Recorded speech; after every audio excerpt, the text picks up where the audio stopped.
지난 주일까지는 성경의 가장 첫 부분에 해당하는 창세기 1장부터 11장까지에 나오는 여러 이야기들을 대략적으로 살펴봤습니다.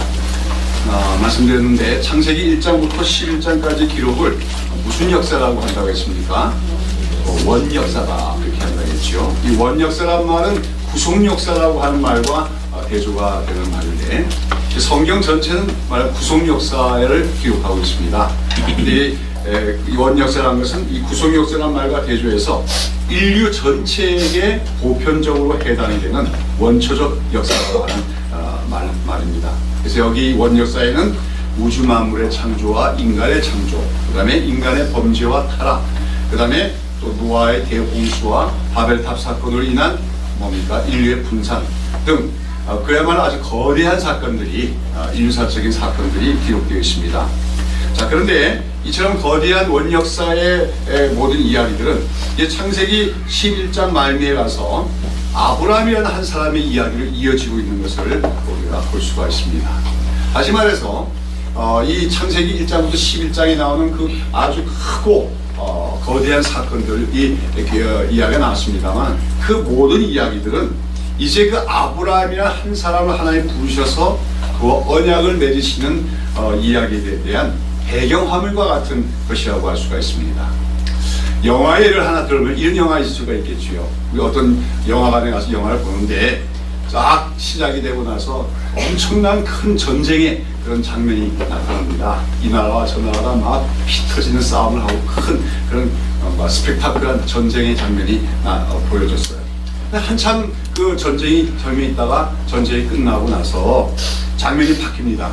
그러나서는 시간이 한참 후로 몇백 년이 지난 후에 오늘날의 시대로 이게 장면이 바뀌면서 어떤 한 도시에서 젊은 남녀 둘이 만나서 사랑을 하는 이야기가 나오고 있습니다. 자, 이렇게 되면 그 먼저 나온 사건과 후에 나온 사건 전혀 관련이 없지만 분명히 뭔가 지금 그 수백 년을 떨어진 두 가지 사건은 뭔가 연관이 있음을 우리에게 암시하고 있는 것이 아니겠습니까? 성경도 마찬가지라는 거예요. 창세기 1장부터 11장에 나오는 이야기들, 우주의 창조, 또한 인간의 창조, 인간의 범죄와 타락, 또 바벨탑 사건, 이 자체들이 다 중요한 사건입니다. 그래서 우리가 인류의 뿌리가 어떤 것인가, 왜 오늘 인간의 문제들이 생겼는가 하는 것에 대한 것을 우리가 알게 한다는 점에서 그 자체로서도 대단히 의미가 있는 기록들이라고 할 수가 있지만, 사실 이 창세기 저자가 그 모든 원역사를 기록한 목적은 뭐냐면 이제 그는 아브라함에 대해서 말하고자 하는 것입니다. 그러니까 창세기의 주인공이 있다면 누구냐면 아브라함이라고 할 수 있는 것이지요. 그러면서 아브라함은 왜 하나님이 아브라함을 부르셨는가, 그리고 그와 언약을 맺으셨는데 어떤 언약인가, 그것을 이제 설명하기 위한 배경으로서 원역사를 기록했다 하는 것을 우리가 기억해야 될 줄로 아는 것입니다. 지난 몇 주 동안 제가 이제 그 창세기 1장부터 11장까지의 원역사에 대한 이야기들을 쭉 강의해 나가면서 이 원역사의 기록에 보면은 그 이야기들을 보면 세 개의 모티브가 순환적으로 반복된다 했지요. 어떤 모티브가 있습니까? 인간의 범죄, 거기에 대한 하나님의 심판과 징벌, 그다음에 뭐예요? 그러나 그런 가운데서 또 주어지는 하나님의 은혜라고 하는 그 세 가지 모티브가 반복해서 나타난다고 했지요. 한번 살펴볼까요? 창세기 3장에 보면 인간이 하나님이 금하신 선악과를 먹고 범죄했습니다.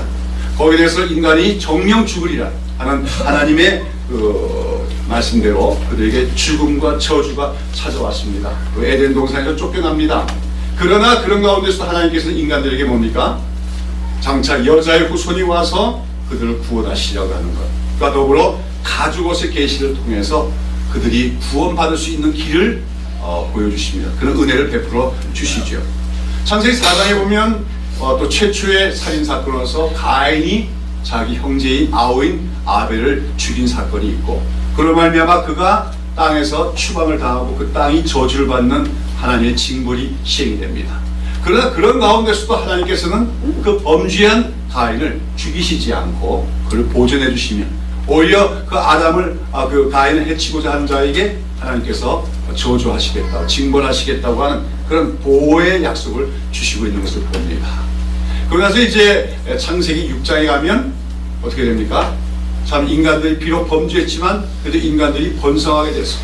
그랬을 때 그런데 그들 가운데 하나님의 아들들, 즉 하나님을 잘 섬기는 셋의 자손들이 사람의 아들들, 즉 가인의 후손들의 딸들의 아름다움을 보고 그들을 아내로 취함으로써 하나님 백성들마저도 어떻게 됩니까?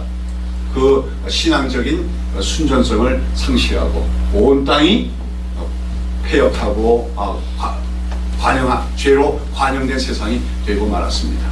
이에 대해서 하나님은 이제 심판하시는데 홍수를 통해서 모든 인류와 모든 호흡이 있는 것들을 멸하시기로 작정하시죠. 그러나 그런 가운데서도 어떤 은혜를 베푸십니까? 노아와 그의 가족들을 생존케 하시고 그들을 말미암아 다시금 인간이 번성할 수 있도록 그런 은혜를 베푸시고 있는 걸 볼 수가 있습니다. 자, 그래서 이 땅이 한 번은 큰 물로 홍수로 다 심판을 받았어요.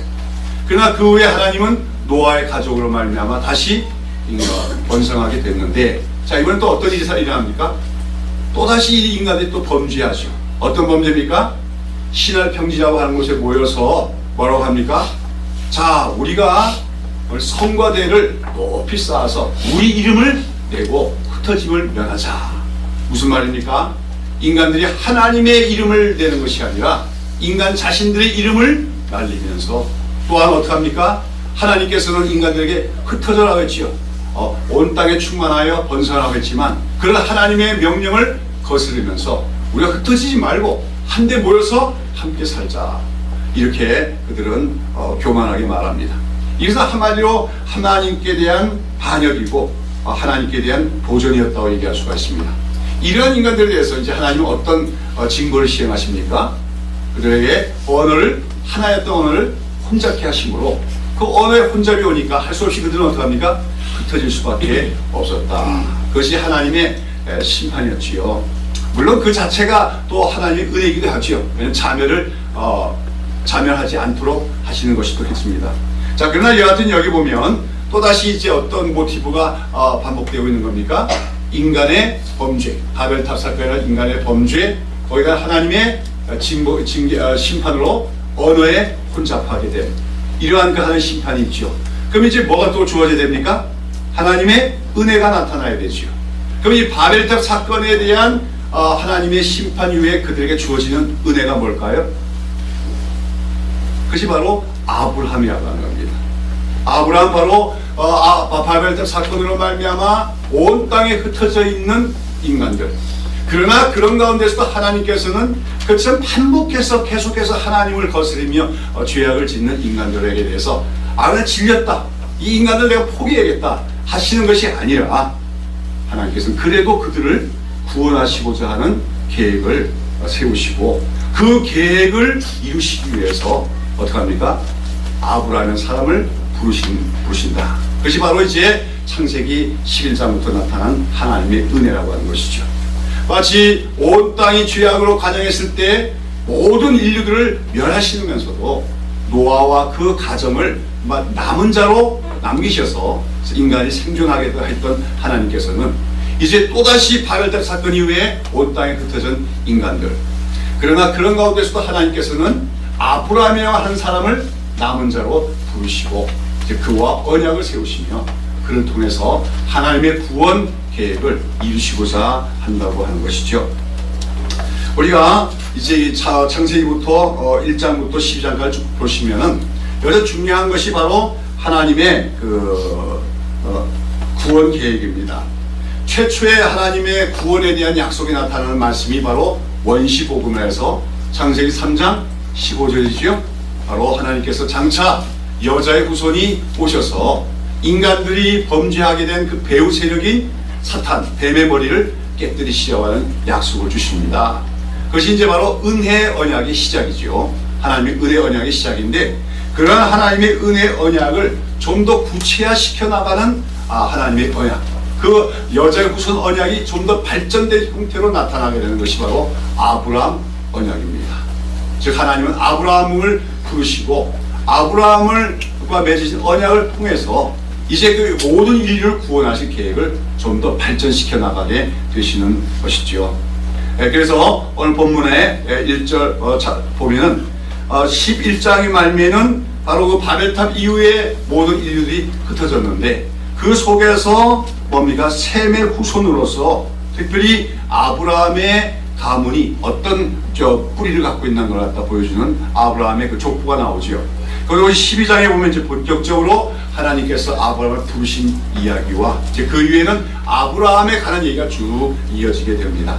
그런 가운데 오늘 창세기 12장 1절 2절 보면 하나님께서 뭐라고 말씀하십니까? 다시 한번 읽어봅시다. 여호와께서 아브라함에게 이르시되 너는 너의 본토 친척 아비 집을 떠나 내가 내게 제시할 땅으로 가라. 내가 너로 큰 민족을 이루고 내게 복을 주어 너 이름을 창대케 하리니 너는 복의 근원이 될지라. 하나님께서 아브라함 부르신 목적이 뭐라고 되어 있습니까? 복의 근원이 되어라. 내가 너를 복의 근원이 되게끔 하게 하기 위해서 너를 부른다고 말씀하고 계십니다. 이 복의 근원이 되게 너는 복의 근원이 될지라 이렇게 우리 한글 개혁 성경에 되어 있지만 원래 이제 히브리어 성경은 그냥 너는 복이 될지라 하는 그런 말로 되어 있습니다. 그러니까 의미적으로 볼 때는 복의 근원이 된다. 그보다 조금 더 알아들으실 말이 복의 통로가 될지라 하는 말로 이해하면 더 좋을 것 같습니다. 자, 그럼 여기서 하나님께서 아브라함을 복이 되게 하셨다는 말씀은 무슨 뜻입니까? 너를 복이 되게 하겠다. 복에 되겠다는 말씀은 뭡니까? 그것은 바로 하나님께서 모든 인류에게 복을 주시는 통로로 삼으시겠다고 하는 말씀입니다. 그리고 그 복의 핵심적인 내용은 뭡니까? 바로 하나님의 구원을 말하는 것입니다. 즉 범죄하여 타락한 인간들에게 하나님의 구원의 축복을 베푸시는 데 있어서 아브라함을 그 하나님의 축복의 도구로 삼으시겠다고 지금 약속하고 계신 것이죠. 여러분, 우리 인간들이 받아야 될 복, 하나님도 받을 수 있는 복 중에서 가장 큰 복이 무엇이겠습니까? 그것은 바로 구원이죠. 구원이 없는 다른 복들은 의미가 없어요. 오직 우리가 구원이란 무엇입니까? 바로 죄로 말미암아 저주 가운데 살아가며 일생의 죽음을 두려워하며 살아가고 있는 인생들이 그 죄의 저주로부터 풀려나고 하나님과의 교제가 회복되어서 영원히 하나님 앞에서 살아가게 되는 것, 그것이 바로 성경이 말하는 구원으로서 그것이야말로 하나님께서 우리 인생들을 주시는 가장 크고 위대한 복인 줄로 믿습니다. 오늘 우리가 하나님 믿고 복받은 자가 되었습니까? 안 되었습니까? 되었습니다. 예수 믿는 사람 중에 복받지 못한 사람이 있는 겁니까? 없지요. 어떤 사람은 나는 예수 믿고 있는데 가난해요. 나는 예수 믿고 있는데 병이 있어요. 그래서 나는 복받지 못했어요. 이 사람은 뭔가 잘 모르는 거예요. 우리가 예수 믿고 구원을 받았으면 그것이 가장 큰 복을 얻은 것인 줄로 믿습니다. 오늘 하나님께서 아브라함을 부르시고 내가 너를 복이 되게 할지 하는 말씀은 바로 아브라함을 통해서 그러한 구원이 바로 모든 사람들에게 임하게 하도록 하시는 통로로 삼으시겠다고 하는 뜻입니다. 하나님께서는 인간들을 하나님의 형상대로 만드셨지만 우리 인류의 조상인 아담과 하와는 뭡니까? 하나님의 명령에 불순종하여서 그래서 타락하게 되었고 에덴 동산에서 쫓겨난 신라본의 존재가 되어서 또 하나님과의 교제가 단절되고 말았지만 하나님께서는 장차 여자의 후손을 보내셔서 특별히 또 가지고 계신 통하여 그 여자의 후손의 계속적인 죽음을 통하여 인간들의 죄를 다 덮으시고 해결해 주시겠다는 약속을 주셨습니다. 그것이 바로 창세기 3장 15절에 나오는 원시복음 혹은 여자의 후손 언약이라고 하는 것이죠. 그리고 나서 이제 하나님께서는 창세기 12장에 가서 바로 그런 여자의 후손 언약을 구체적으로 이제 시행해 나가기 시작을 하시는데 그런 과정에서 아브라함이라고 하는 한 사람을 바로 그런 하나님의 그 구원 언약을 좀 더 구체적으로 시행해 나가는 도구로 쓰시고자 지금 부르고 계시다는 것이죠. 즉 다시 말해서 이 아브라함 언약, 이제 아브라함과 언약을 맺으시고 이 언약을 따라 아브라함의 후손으로서 바로 여자의 후손, 즉 메시아가 오게 하실 것이고 또 그로 말미암아 모든 민족이 복을 받게 하겠다, 즉 구원을 받게 하겠다고 하나님은 지금 말씀하고 계신 것입니다. 그래서 우리가 알아야 될 것은 이 성경은 하나의 언약의 책입니다. 특별히 하나님의 은혜의 언약, 구원의 약속에 대한 은혜의 언약이 책으로서 여자의 후손이 언약이 아브라함 언약으로 발전되고 있는 것이 성경의 기록이고, 성경의 모든 기록들은 이 아브라함 언약의 성취 과정이라고 얘기할 수가 있다고 하는 것이죠. 이제 오늘 우리가 또 부활절을 앞두고 오늘 고난주간이고, 이번 주에 예수님이 십자가에 달려 십자가 죽으시는 대속 죽음을 하십니다만, 그 모든 것이 바로 아브라함 언약의 성취 안에서 이루어지는 사건임을 우리는 알아야 됩니다. 조금 더 구체적으로 말하면 여자의 우선 언약이 있고, 그 다음에 아브라함 언약이 있고, 이 아브라함 언약을 계승하며 조금 더 발전시키는 언약이 나중에 다윗 언약으로 이루어집니다. 그래서 모든 성경은 바로 이 여자의 우선 언약, 아브라함의 언약, 다윗 언약이 뭡니까? 점점 발전하면서 온전히 성취되게 된다 하는 것을 증거해 주고 있고, 그 모든 성취의 핵심이 바로 예수 그리스도, 또 예수 그리스도 십자가의 사건이다 하는 것을 우리는 구속 역사 속에서 알게 되어진다는 것이죠. 아무튼지 이 아브라함 언약은 얼마나 위대한 언약입니까? 바로 모든 인류를 구원하시겠다는 하나님의 그 계획이 이제 구체적으로 나타나는데, 그러한 언약을 하나님께서는 누가 맺고 계신 것입니까? 아브라함이라고 하는 한 사람을 부르셔서 그와 그 언약을 지금 맺고 계시다고 하는 것이죠. 참 이렇게 너무나도 중요하고 중요한 이런 언약을 맺으신, 하나님께서 맺으신 그 아브라함. 그럼 그 아브라함은 어떤 사람입니까? 아브라함은 위대한 인물입니까? 영웅입니까? 위인입니까? 아니죠. 우리가 이제 그 창세기 1장부터 쭉 보시면, 3장부터 보시면은 11장까지 보시면은 어떤 사람들이 나오면 유명한 사람들이 나옵니다.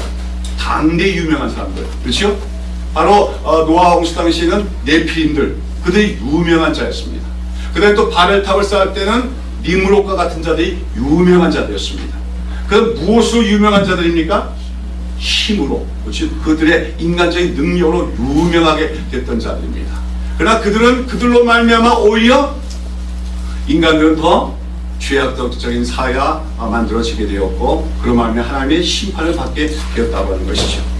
근데 지금 이제 하나님께서 모든 인간들에게 구원을 미치게 하는 그 복을 주시려고 한 사람을 불렀는데, 그 사람은 어떤 사람이라고요? 전혀 유명한 사람이 아니라고 하는 것이죠. 한마디로 말해서 아브라함은 어떤 사람이에요? 정말 보통 사람에 지나지 않는 그런 사람입니다. 보통 사람일 뿐만 아니라 더군다나 그는 자기 고향 땅에서 뭐 이름을 날리는 유명한 사람이 아니었습니다. 영웅도 아니었고 위인도 아니었고 현인도 아니었습니다.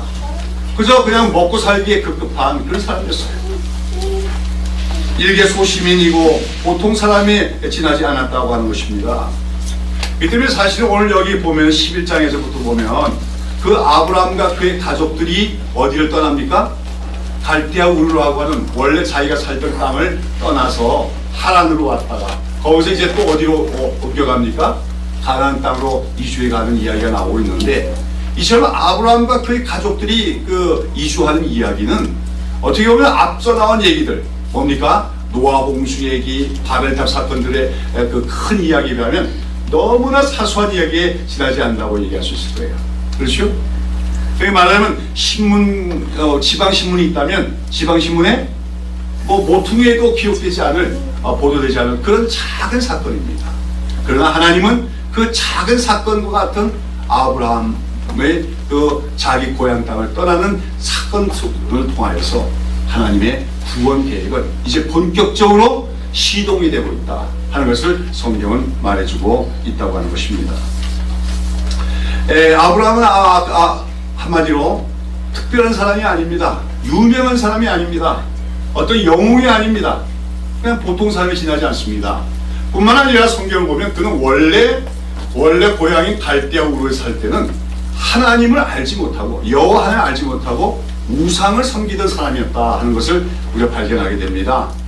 여호수아서 24장에 보면 이제 여호수아의 고별 설교가 나오는데, 거기서 이제 여호수아가 뭐라고 얘기하면, 옛적에 우리의 조상 곧 아브라함의 하나 아버지 나홀의 아버지 데라가 강 저쪽에 거주하여 다른 신들을 섬겼으나 라고 말합니다. 강 저쪽이라고 하는 것은 유프라데스 강, 경계로 해서 유프라데스 강 저 건너편에 메소포타미아 지역을 얘기합니다. 갈대아 우르가 그 메소포타미아의 핵심되는 지역인데, 중심지인데, 바로 거기에서 거할 때 아브라함의 아버지 데라가 뭘 섬겼다고요? 다른 신들을 섬겼다고 했어요. 그 당시는 뭐 가부장 문화니까 아버지 데라가 다른 신을 섬겼다면 그 아들인 아브라함도 어떻게 했습니까? 역시 아버지를 따라서 다른 신, 여호와 하나님이 아닌 우상신을 섬겼던 것이 분명합니다. 한마디로 그는 여호와 하나님을 알지도 못했고 여호와 하나님을 섬기지도 않던 사람입니다. 그런데 사도행전 7장에 보면 스데반의 설교가 있는데, 바로 그 갈대아 우르실 때 영광의 하나님께서 그 아브라함에게 나타나셨다고 말씀합니다. 그리고 그에게 그 고향 땅을 떠나라고 말씀하셨다고 성경은 얘기하고 있다고 하는 것이죠. 여러분, 이처럼 참 보잘것없는 보통 사람에 지나지 않는 아브라함, 또 원래 여호와 하나님을 잘 믿던 사람도 아닌 우상을 섬기던 그 아브라함이 하나님의 부르심을 받아서 뭐가 됩니까?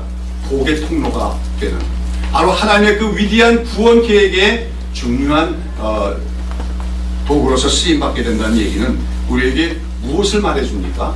먼저는 그처럼 아브라함의 부르심의 사건은 인간의 구원은 결코 인간들 스스로의 노력으로 말미암는 것이 아니라 오직 하나님의 주권적인 은혜로부터 시작된다는 사실을 우리에게 말해주고 있습니다. 아브라함이 원래 위대한 사람이고 아주 훌륭한 사람이고 그가 여호와를 열심히 믿는 가운데 뭔가 구원의 길을 발견했더라 했더라면 인간의 구원은 인간에게서 나온다고 얘기할 수가 있을 거예요. 그러나 아브라함은 그런 사람이 아니었습니다. 별로 자랑할 것이 없는, 보잘것없는 보통 삶에 지나지 않았습니다. 더군다나 그는 하나님을 알지도 못했고 하나님을 섬기지도 않던 사람입니다. 우상 숭배하는 사람입니다. 그런데 그런 그를 하나님이 부르셨습니다. 그리고 그로 말미암아 세상 모든 민족들이 복을 받게 하겠다, 구원을 복을 받게 하겠다고 말씀하신다는 것은 인간의 구원은 철저히 하나님의 은혜로만 말미암는 것이다, 하나님의 주권적인 은혜부터 나오는 것이라는 것을 우리에게 말해주고 있는 것입니다. 다음으로 또한 이 아브라함을 부르신 사건을 우리에게 말해주는 것은 무엇입니까? 이제 하나님께서 아브라함에게 이 가나안 땅을 약속하시는데, 그리고 또 그의 후손이 큰 민족 이룰 것을 약속하시는데, 이건 물론 문자적으로 아브라함의 후손인 이스라엘 민족, 유대인들이 가나안 땅을 기업으로 받게 되는 것으로 성취되지만, 궁극적으로는 아브라함에게 하나님 나라를 약속하시는 걸로 우리가 보아야 됩니다. 다시 말해서 이제 아브라함과 그의 후손들로 말미암아 이 땅에 하나님이 하나님 나라를 세우시겠다 이렇게 선언하시고 계신 것인데, 그런 하나님 나라는 어떻게 시작이 된다는 것입니까? 여러분, 세상 나라도 하나 거대한 나라가 세워지려면 영웅들이 모이고 호골들이 모이고 그래야 되지 않겠습니까? 그러면 영원한 하나님 나라가 세워지려면 어떻게 시작이 될 것 같아요? 뭔가 위대한 사람들이 모이고 큰 조직과 시스템이 있어야 될 거라고 생각하지 않습니까? 그러나 그렇지 않다는 거죠. 그 영원하고 그 위대한 하나님의 나라는 아주 작은 데서부터 시작한다는 거죠. 예수님이 말씀하시던 천국은 겨자씨 하늘과 같으니라고 말씀하시는 것처럼, 정말 아브라함은 당시 겨자씨 하늘처럼 보잘것없는 존재였습니다. 그러나 하나님이 그를 부르시고 그에게 믿음을 주시고 그 언약을 맺으시는 것으로 통해서 이제 이 땅에는 하나님 나라가 건설되기 시작함을 우리에게 보여줘요. 특별히 오늘 우리가 이 말씀을 잘 묵상하면서 오늘 우리 한국교회가 자꾸만 이 사이즈, 규모, 이런 외형적인 거에 자꾸만 관심을 갖고 무언가 큰 조직과 사람의 숫자가 위대한 일을 이룰 거라 생각하는 그런 세속적인 관점을 우리가 버릴 수 있어야 될 줄로 믿습니다. 하나님은 결코 사람의 숫자를 가지고 일하시는 분이 아닙니다. 하나님은 항상 작은 것으로부터 시작하신 분입니다. 극히 작은 것, 그러나 그 안에 생명이 있을 때 하나님의 역사는 시작이 되어지고 그 마지막은 우리가 상상할 수 없는 그 위대하고 영광스러운 결과로 나타나는 점을 기억해야 될 줄로 믿는 것입니다. 오늘 우리가 이 땅의 한국교회 현실을 보면서 정말로 필요한 것이 하나님의 부흥입니다. 정말 하나님의 역사로 말미암은 주님의 교회에 부흥이 필요합니다. 그러나 그것도 결코 어떤 큰 교회에 사람 수가 많아야 되는 것이 아니라 정말 작은 사람들일지라도 적은 인원 또 보잘것없는 사람일지라도 그들이 참된 믿음을 갖고 있으면 그들 안에 생명이 있으면 거기서 그러한 새로운 하나님의 역사는 시작될 수 있음을 기억하는 우리가 되야 될 줄로 믿습니다. 자, 그런 가운데 오늘 우리가 본문에 보시면 하나님께서는 이제 아브라함을 부르시고 그 언약을 맺으시기 위해서 그에게 뭐라고 말씀하십니까? 너는 너의 본토 친척 아비 집을 떠나 내가 네게 지시할 땅으로 가라고 합니다. 한마디로 너의 본토 친척 아비 집, 삼중적인 명령이에요. 본토를 떠나고 그 다음에 친척을 떠나고 아비 집을 떠나갑니다. 점점 범위가 좁혀지고 있는 것이죠. 여기서 본토라고 하는 것은 어디냐면 원래 아브라함과 그의 아버지가 함께 살던 갈대아 우르를 얘기합니다. 그 다음에 친척집 아비 집이라는 것은 그 후에 그들이 갈대아 우르에서 떠나서 일시 머물렀던 하란 땅을 얘기합니다. 거기서도 떠나라. 거기서만 떠나는 것이 아니라 아예 너의 아버지와 결별을 하라고 하나님은 말씀하고 계시다는 것이죠. 한마디로 아브라함이 이제까지 살아오면서 정들었던 모든 것을 다 버리라고 하는 것입니다. 그리고 인간들과 쌓아진 모든 인연을 끊고 하나님이 지시할 곳으로만 나가라고 말씀하고 계시다는 것이죠. 여기서 본토, 즉 원래 아브라함이 살고 있었던 갈대아 우르 지역은 바로 메소포타미아 지역의 중심 지역으로서 여기는 바로 당시 그 아브라함 당시 우상 숭배의 중심지였습니다. 하나님은 그곳에서 떠나라고 하십니다. 그리고 바로 갈대아 우르가 바로 11장에 나오는 바벨탑 사건이 바벨탑이 쌓였던 그 장소이기도 합니다. 인간의 교만이 극도로 인간이 극도로 교만해서 하나님을 대적하려고 했던 그 장소, 세속주의, 인본주의 문화가 발달한 곳, 그것을 떠나라고 말씀하고 계시다는 것이죠. 그 다음에 친척 아비 집을 떠나라고 하는 것은 무엇입니까? 그들이 갈대아 우르를 떠났지만 중간에 하란이라는 곳에 또 머물고 있었습니다. 거기서도 완전히 떠나라고 말씀하는 것이죠. 여러분, 유대인들의 전승에 의하면 그 갈대아 우르 지역은 우상이 가득한 도시였고, 특별히 그 아브라함의 아버지 데라는 직업이 거기서 우상을 만들어서 파는 직이었다. 그렇게 유대인들은 보통 전해져 오고 있습니다. 아마 아브라함은 그 당시 갈대아 우르 살면서 상당히 나름대로는 편안한 삶을 살고 있을 것으로 추정이 되어집니다. 거기서 여러 가지 육신적 편안히 살 수 있는 여건들 이미 갖추고 있었을 것이요. 그러나 하나님은 이제 그런 모든 옛 생활에서 벗어나라고 명하고 계시다는 것이죠. 지금부터 이게 한 3,000년 전의 일입니다. 5,600년 전의 일인데, 그럼 그 당시에 정말 그 갈대아 우르 거기서 몇백 킬로, 1,000km 이상 떨어진 가나안 땅까지 나아간다는 것. 그것도 나름대로 삶의 터전이 다 닦여진 그 본토 친척 아비 집을 떠난다는 것. 이것은 아브라함에게 어렵고 힘든 결단을 요구하는 그런 일이었을 것임이 분명합니다. 조상 대대로 뿌리를 내리고 살던 고향 땅입니다. 거기에는 자기의 피부색도 같고 언어가 같고 문화가 같은 동족들이 함께 살고 있는 땅입니다. 거기다가 아브라함은 거기서 상당히 편안히 살 수 있는 삶의 기초도 이미 닦아놓았을 것입니다. 그러나 하나님은 이제 그 모든 것을 다 버려놓고 떠나라고 말하는 것입니다.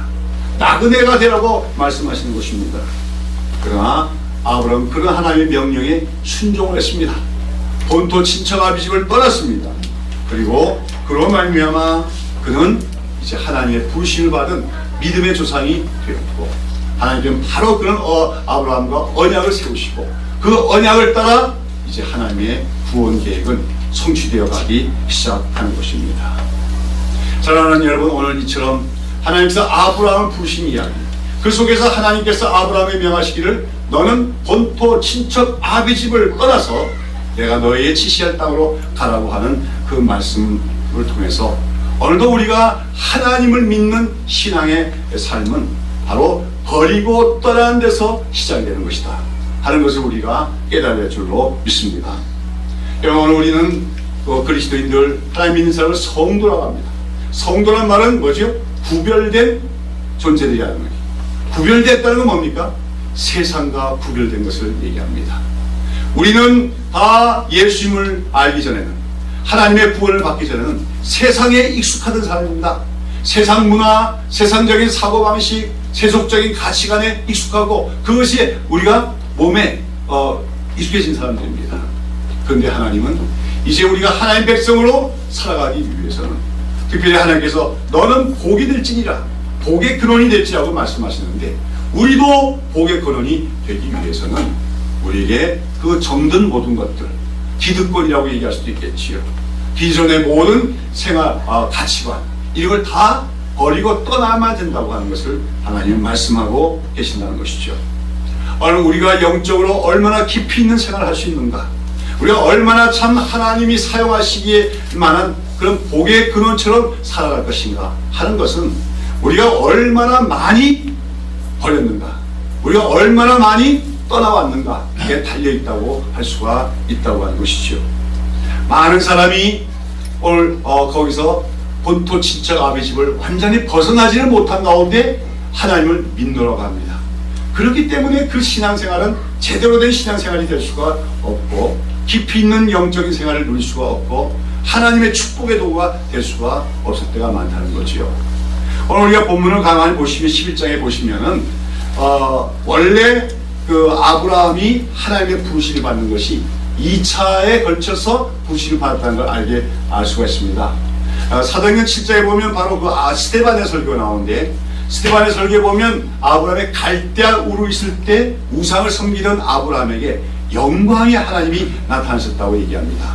그래서 아마 그때 아브라함이 하나님의 영광의 환상을 보고 또 가족들에게 얘기하고, 그래서 아마 그 가족들 전체가 갈대아 우르를 떠난 것 같아요. 그 갈대아 우르를 떠나고 이제 어디에 잠시 도착했습니까? 하란이라고 하는 곳에 도착했다는 것이죠. 근데 이 하란 땅에 오니까 거기는 또 나름대로 살만한 곳이거든요. 목초지도 많고. 그러니까 아마 아버지인 데라가 뭐라 했습니까? 야, 우리 더 가지 말자. 여기가 좋지 않냐? 이 정도면 목초하기도 좋고. 아마 이렇게 제안했을 가능성이 많다는 거죠. 그래서 그 아브라함의 모든 가족은 데라와 더불어 하란 땅에 머물고 살고 있었습니다. 그런 아브라함에게 하나님께서 12장에서는 다시금 재차 소명을 주시는 것입니다. 이제 너는 본토 친척 아비집을 떠나라고 말씀하시는 거죠. 내가 지시할 땅으로 가라고 말씀하시는 것입니다. 이것은 오늘도 많은 그리스도인들이 살고 있는 삶의 현재성을 보여준다고 얘기할 수 있어요. 갈대아 우르는 떠났는지 모르지만 여전히 어디 살고 있습니까? 하란 땅에 거주하고 있는 많은 신앙인들의 모습을 보여주고 있지요.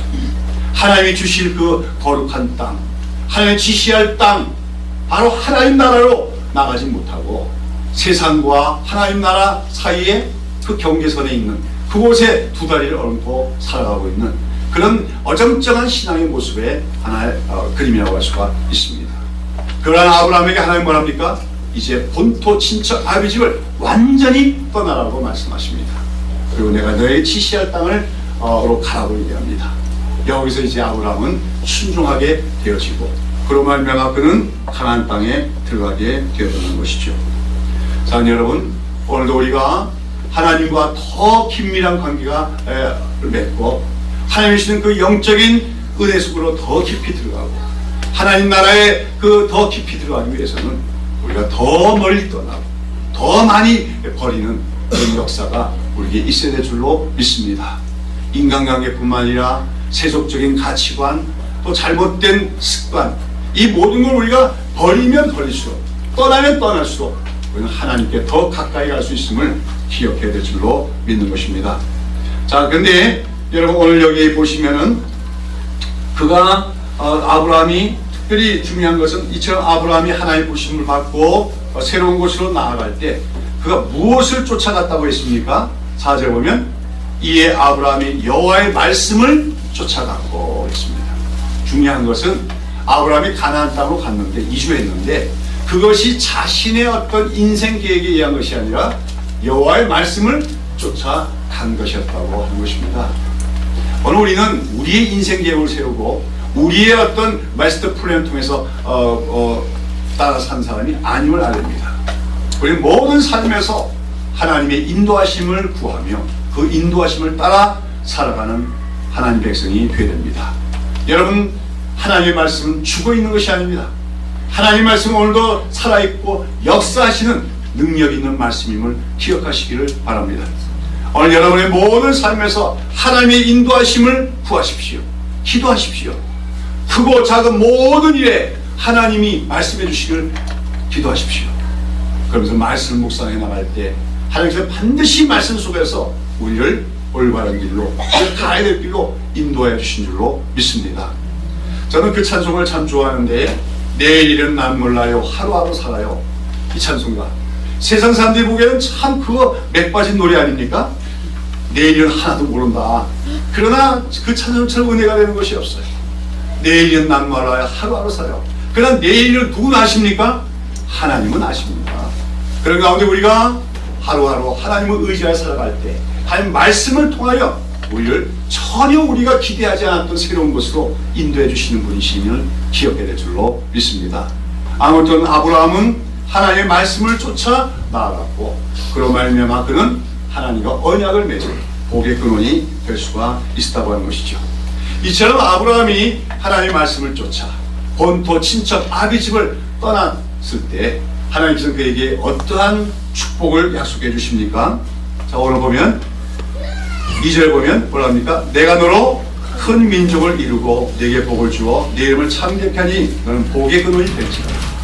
여러분, 버리고 떠나는 아브라함에게 하나님은 약속을 주시는 거예요. 복을 약속해 주십니다. 먼저는 뭡니까? 너에게 지시할 땅으로 가라 했으니까 그 지시할 땅, 그 가나안 땅이 그가 버린 본토 땅에 대한 보상이 주어지는 것입니다. 우리가 본토 땅을 버리면 하나님은 가나안 땅을 주신다는 거죠. 그 다음에 친척 아비 집을 떠나겠지만 친척 대신에 하나님은 그에게 큰 민족을 이루어주시겠다고 약속하십니다. 그리고 아비 집을 떠날 때 그에게 창대한 이름을 주시겠다고 약속을 하십니다. 여러분, 우리가 하나님께서 넌 그걸 버려라, 넌 그걸 떠나라고 말씀하실 때 우리가 당장에는 버리고 떠나는 것이 손해인 것처럼 보일지라도 하나님은 그것보다 더 좋은 것을 예비하시고 더 신령하고 큰 은혜를 보상으로 주심을 기억하시기를 바랍니다. 무엇보다도 아브라함이 그렇게 하나님의 말씀을 따라서 본토 친척 아비 집을 떠나려고 했을 때 하나님 무엇을 약속하십니까? 3절에 너를 축복하는 자에게는 내가 복을 내리고 너를 저주하게 하는 자에게는 내가 저주하리니 땅의 모든 족속이 너를 인하여 복을 받을 것입니다. 이게 한마디로 우리가 공수동맹이라고 합니다.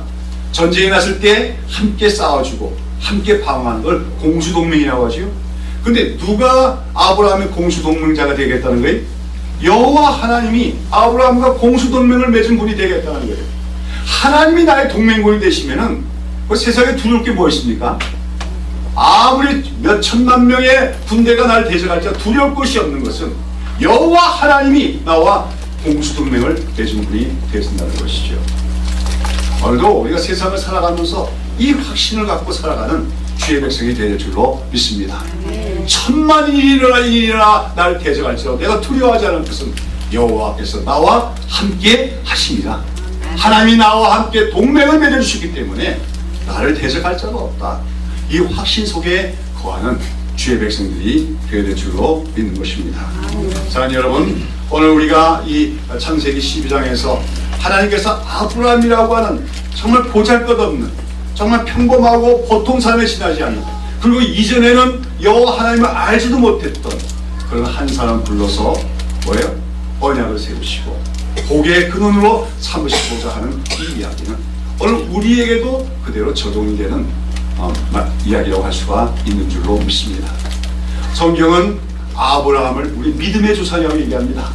사도 바울은 갈라디아서에서 유대인들, 혈통적인 아브라함의 후손들이 사실 아브라함의 후손이 아니라 예수 그리스도를 믿는 우리야말로 참된 아브라함의 후손이라고 얘기하며 그 아브라함의 모든 약속과 축복을 받은 자가 바로 우리 그리스도인이라고 말하고 있습니다. 오늘 우리가 바로 아브라함의 후손임을 기억해야 될 줄로 믿습니다. 그렇다면 또한 아브라함이 걸어갔던 그 길이 또한 우리가 걸어가야 될 길임을 기억해야 될 줄로 믿습니다. 아브라함이 걸어갔던 길은 무엇입니까? 하나님의 말씀을 쫓아가는 길이었습니다. 그리고 그것은 본토 친척 아비 집을 떠나는 것이었습니다. 자, 여러분, 오늘도 우리는 아브라함의 영적인 후손으로 아브라함의 축복, 아브라함의 모든 약속을 우리 것으로 받기 위해서 아까 얘기한 것처럼 하나님 주실 더 좋은 나라, 더 좋은 뭡니까? 사람들, 더 좋은 또 하나님이 나의 친히 동맹자가 되시니 그런 복을 우리가 얻기 위해서 오늘도 우리는 하나님께서 버려라 하는 것을 버릴 줄 알고 떠나라 하는 곳에서 떠날 줄 알고 그리고 무엇보다도 하나님의 말씀을 쫓아서 한 걸음 한 걸음 나아가는 주의 백성들이 되어야 될 줄로 믿습니다. 우리가 보잘것없을지라도 우리가 작은 자일지라도 아브라함이 걸어갔던 그 길로 떠나간다면 반드시 하나님께는 또다시 다시금 우리를 복이 되게 하실 것입니다. 우리로 말미암아 많은 사람들이 하나님의 복을 받고 구원에 이르게 하는 역사가 일어나게 될 줄로 믿습니다. 기도하겠습니다.